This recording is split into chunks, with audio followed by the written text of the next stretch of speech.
All right, start it, bitch. Fuck you. Hey guys, we're gonna start off talking about the draft, but I kind of want to open up a little bit about how it went downtown. I was down there Thursday for the first round, and got down there a little bit before dinner time, and we went to Harry Buffalo, hung out. So you shit your brains out. Oh yeah, no, the food was actually pretty decent, but had a little bit more of a liquid dinner than real food. But so then we took a little stumble down to the stadium, and it was nice. I mean, it was definitely the most people I've been around since the start of everything. They definitely seemed to put on quite a show. Honestly, I wasn't expecting it to be that well put together. I mean, I wasn't there, but Yeah. it. I like the fact that whenever the Steelers and Ravens picked, the entire stadium booed. That was honestly probably the best part. Um, It was cool, man. I mean, there was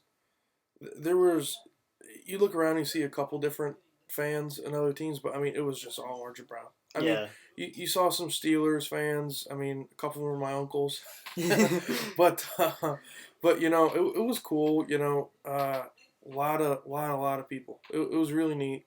I wasn't there earlier, but Kings of Leon was playing and stuff, that's pretty which cool. I guess they sounded good. My uncle was down there early. They kind of got a good spot, and then saw them play. Then I guess everyone kind of crowded around them to where the point where it was like like the pit at a concert, Yeah, and they're like, "Nah, I'm getting out of here." So we bought overpriced beer, and it was fun. It definitely definitely experience you should have went to if you had the if you had the opportunity. opportunity. I kind of wish that we would have went Saturday too or Friday too to be able to do the all the events and stuff because there was Yeah. like a field goal thing, like a 40-yard dash and all that. Oh, you would have placed in the top 10 for Oh every yeah, single for one of sure. those. Well, the You Browns would probably have would have signed set me the record immediately. for 4.20 in the 40-yard Oh yeah, dash. Probably 69. 69 inches in the vertical jump. Oh yeah, but they had all that stuff there, but the line was crazy. And then I think before like it was night, it was like kids only, and then they were gonna open up to everyone later on or something. But I'm like, dude, this line, I'd been waiting there for like a couple hours, or maybe not a couple hours, but it was too much. But it was really neat to see like all the bars were packed.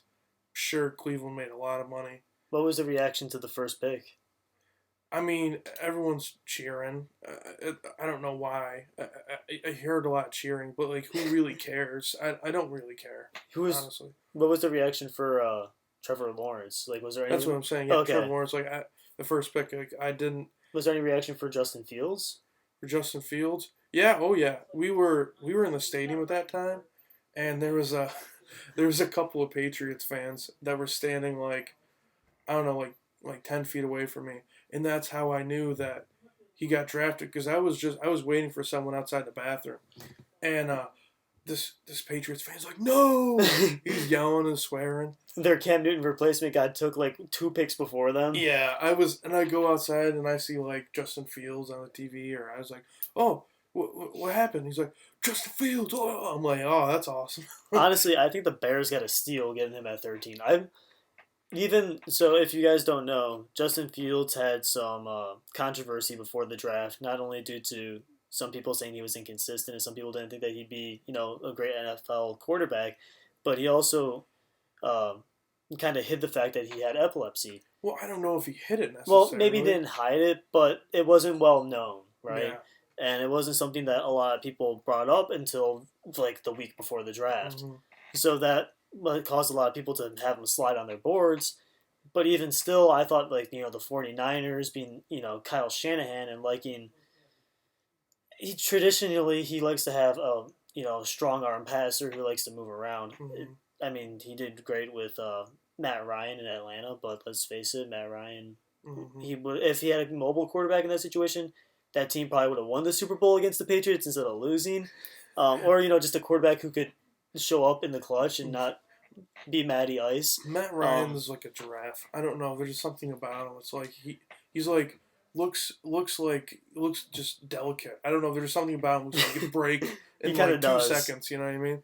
I just But didn't see them taking Trey Lance. Like to me, Justin Fields was the better option, even with the epileptic Well, you know possibilities, what but though, and I agree with you because I watch a lot of Ohio State games. I never saw. Oh well, Justin Fields can't play today. He's got epilepsy real bad yeah. today. I mean, come on, Like it's how many not. times are going to be extremely I insane there's a flashing lot lights of in front of his people. There's face? a lot of people who have epilepsy that you know what I mean. And I don't know, man. I just think it's kind of messed up that he. But you know what? I think it's good on Chicago. I think it's be good for him. And I I mean, think it'd him be and a good Allen spot. Robinson will be interesting to watch. Ooh, yeah. I kind of like.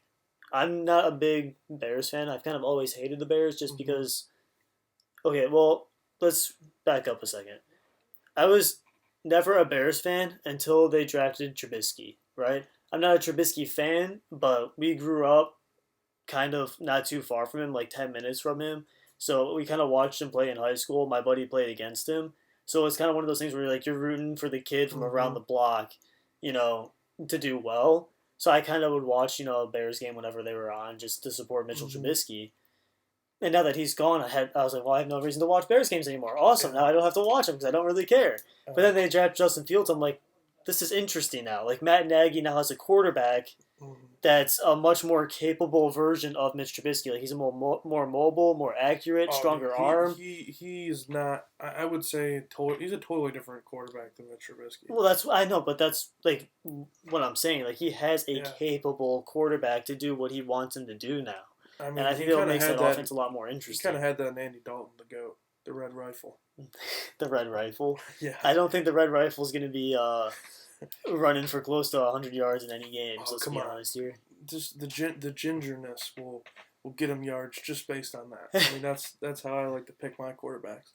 But no, I think I mean, yeah, I mean it was a good time down there though. I didn't stay for the whole thing, but definitely because it would have been like almost 11 o'clock by the time the Browns picked, and but I did see the couple videos of whenever the Steelers picked.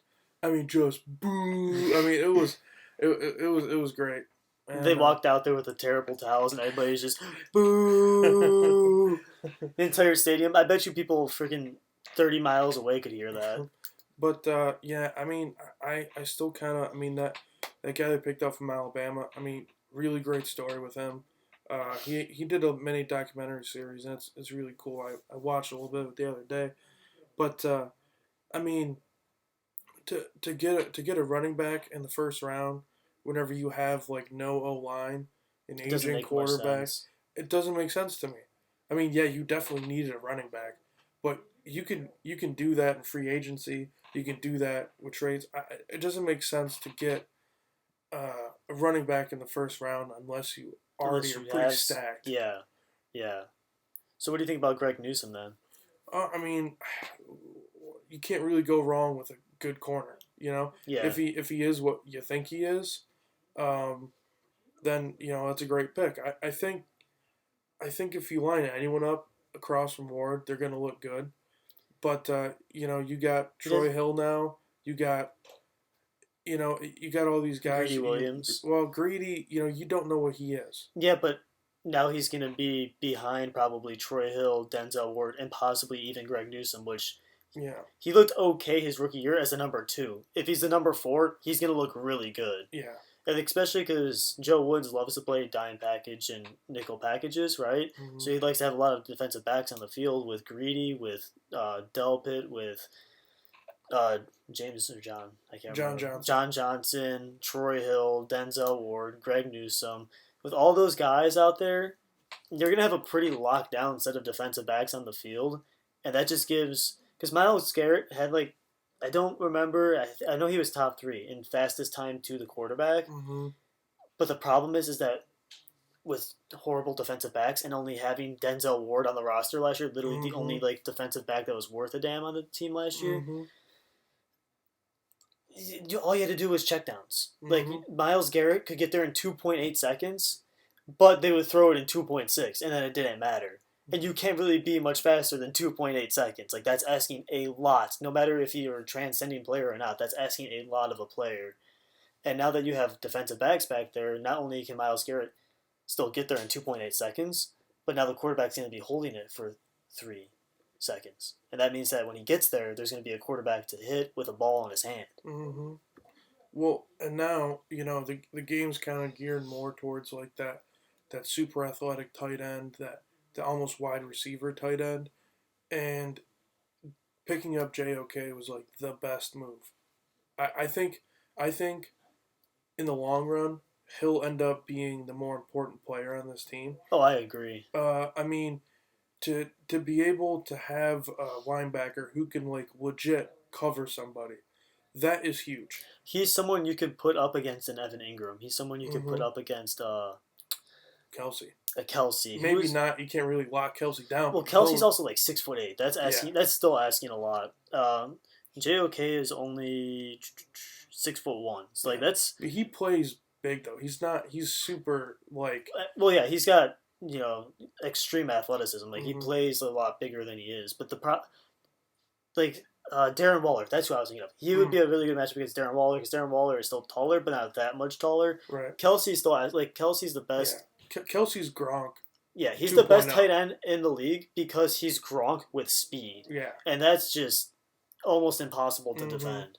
Like you saw, not Greedy, Denzel Ward try to defend him, who's extremely athletic, 6'2". He's small, but he's got that vertical athleticism, and he still couldn't even contest any passes. Yeah, against he's him. got no weight on. Well, I know that's where I think JOK will be better, but even still, it's still difficult. Yeah, but I mean, talking about Myles Garrett earlier, you look at this D line, and I always like picking up an OSU boy, but getting Togia, I can't even say his name. I don't know why. It's every time I say it, I feel like I'm stupid. But he Togiai. Yeah, I can't. I think so. I think that's what it is. I feel like that was a good. It's a shot in the dark. You don't know what you're getting with that. Right. But I don't know if he's even going to be able to make the roster. I mean, I don't know how many defensive linemen you can have. You know what I mean? How many defensive linemen you're going to keep? Because obviously you got Garrett. Just signed Square. I don't know his full name. Hold on. Then we also got Clowney, who's probably going to be playing left end. He's probably going to be whenever whenever he's not hurt. Yeah, that's true. Damian. It's Damian Square. Okay. But and then you have Tack McKinley, and I don't know, man. I feel like you have so much invested elsewhere in the team. It's kind of hard to keep depth at something like defensive line. Mm-hmm. Well, especially you already have it. I mean, Sheldon Richardson's gone. Yeah. Let's say that right now. I mean, Olivier Vernon's also. Oh yeah, he's already gone, I think. Yeah, I know. I'm just saying, we had depth, and you had to let it go. But it's hard to bring in these new guys and continue to have the depth that you had. Yeah, but the money you're paying Vernon, it was not. It was not. Oh no, it was not worth it. Anywhere near. I'd much rather have Clowney. Oh yeah, but see, as far as defense though, I think you've upgraded everywhere, except for maybe D line. I'd say you upgraded D line. I don't know. I think Sheldon Richardson was more important than the numbers say, because I think that he was a big key to stopping the run. Yeah. Granted, this defense is no longer based around stopping the run, though. It's based around playing, with a lot of defensive backs on the field and playing the pass, which is where the league's going. But the problem is that the division you're in isn't really that way. Like, you're built to play against teams like the Chiefs and the Bills, but your division are teams like the Ravens, and not like it is the teams, the Steelers and the Ravens, who like to run the ball a lot more and, play kind of more old school football. Yeah, but man, I feel like having a legit linebacker now, the Ravens are going to be a totally different. We also have Anthony Walker too. Well, yeah, I don't think we even mentioned Anthony Walker. Dude, I mean, he was calling the plays for the Colts, and I don't know if it was Troy Hill or John Johnson. John Johnson was playing the calls for the Rams. He was playing the calls. Yeah, calling the plays. Yeah, but do you know how big that is to have two play callers? Oh yeah, alongside Myles Garrett, who was our play caller. So I now we mean, have three people who can call plays on the defense and have input. I mean, that's Especially Anthony Walker. When Darius Leonard comes out and says the things that he said, like he was saying how much of a locker room guy he was, how smart of a person he was to have on the field, how much of a leader he was. Like when you bring a guy in like that, and people were saying that about John Johnson too. So like you're bringing in two legit defensive leaders to. You can't really say mentor Miles Garrett because they're different positions, but to help him be more of a leader. well, any.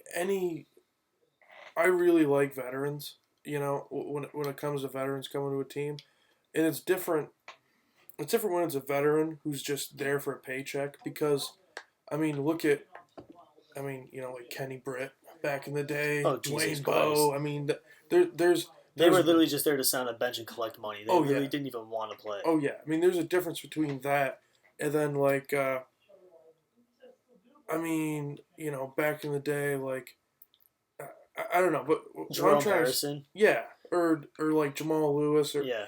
guys who were towards the end of their career, but you're still getting that knowledge and that like great play for that year or two, which is really all you need. Yeah. Because you just got a bunch of young guys who are gonna be your future. Yeah. You know what I mean? You have the you know, you sign the Anthony Walkers, you sign the John Johnsons, so that way the guys that you draft now in the next year or two are going to be there for their career. So that means you bring those guys in to mentor your guys like your JOKs, like your Grant Delpits, Right. And then you bring in receiver talent, which we did, which I don't know how good. What's his name? Schwartz. Yeah. You know what? He is. It's all athlete. I mean, he's just an athlete. It's not. He has no like route running skills. Luckily, his hands are kind of. Luckily, though, we have two great route runners on the team in Odell and Jarvis Landry. Right. I don't know. I mean, obviously, as high as because they drafted him. What pick was he? 91. 91 in the. That would be the third round, 28th pick. Third round, 20th pick. I mean, you can't cut a third round pick. No. But you know, he could be taking Peoples Jones' spot. I know. I would really hope not. I like DPJ. That's what they used him for, was a vertical threat, and just has no speed. Peoples Jones is pretty sure-handed, but he has no real speed. I mean, you think you got OBJ, Jarvis, and I can't say that I'm going to count on OBJ to start all the games this next year. I mean, you just can't. Yeah. And then Higgins, who he's coming back for sure. You literally have to keep Higgins. Like you can't. Oh, I really like Higgins. I really like Higgins too, but I'm saying like a lot of people who probably aren't Browns fans would argue that he would be the odd man out because he's not as young as DPJ and probably not have as big of an upside as DPJ. But Higgins means too much to the offense, considering he is the one, I would say, single guy that Baker probably feels he could throw the ball to on any down. He'd probably catch it. Yeah, but I really like. I don't know. We'll see what happens. But is it gonna be kind of whenever we had Travis Benjamin, and he was like, you know, he had a couple years where he was kind of big for us. But like he had like I think he had 1,000-yard receiving year with Johnny Manziel. Yeah, with Manziel, that's saying something. Yeah. But I mean, if he can, you know, return punts, I mean, that would be great. That's the thing. He could take a running back roster spot basically by doing that. Because we had 4 running backs on the team last year. You don't need that. Yeah, Natson, he's gone. Another spot another guy could be gone because of him is Kadero Hodge. I don't see him coming back. I didn't like Kadero Hodge anyways, to be honest. No, he was not very consistent when he did play, and he didn't play a lot. Yeah, no. So I was never. I was not gonna buy his jersey. I'll tell you that. but no, I mean we'll see. I can't remember how many yards they said because I was looking at his stats and stuff. But he didn't. I don't think he even broke 1,000 yards. He's just a speed guy. A lot of people think that he could be like a Tyreek Hill type of player, but I don't foresee that. You can't put Tyreek Hill. No, that's not even fair. But like, I think if you get a Travis Benjamin-esque kind of year or two or whatever out of him, it was worth it. I think it was definitely worth it, Yeah, especially with this team. yeah. You know. And next week we'll be talking about the top 10 teams in the league post draft. Yeah, I'm excited for that. I want to go deep into that. I'm gonna spend a lot of time thinking about that because, you know, uh, maybe something will happen with Rodgers and the By Packers then, before then. yeah. I don't know. I have no idea what's happening with that. That's the main reason we're putting it off is we feel like it's too early after the draft to really Mhm. start diving into a power ranking situation because there's still a lot of moving pieces going on in the league and we really want to just give it some time to settle before we go through and make Mhm. our picks because these will be you know probably Pretty. our postseason probably pretty close to what our postseason power rankings are going to look like. Yeah, this is gonna be probably the first until they actually start playing preseason and actual games. I mean, barring any serious injuries, Yeah, you know. But yeah, I mean, I don't know. I'm definitely excited. I don't think it could be. I don't think I've ever been this excited for a Brown season ever, and same. I don't know many people who are or who have been. I should say. Um, it's just really good to see everyone, literally everyone that I saw talk about the Browns said that was the best draft that they've ever had. They was the best. Yeah, there was no They've ever, quarterback taken. yeah, but I mean, seriously though, I mean, everyone was given the. It's because we're drafting for the future. We're not drafting for this year, and that's why it was such a great draft. Yeah, whenever you're drafting to fill or to gain depth instead of fill holes, you you're always gonna do better. Yeah. You're always gonna be in a better position that way. But Anyways, we hope to have you guys listening on us next week when we do our top 10 power rankings. yep, see you guys. Thanks for listening.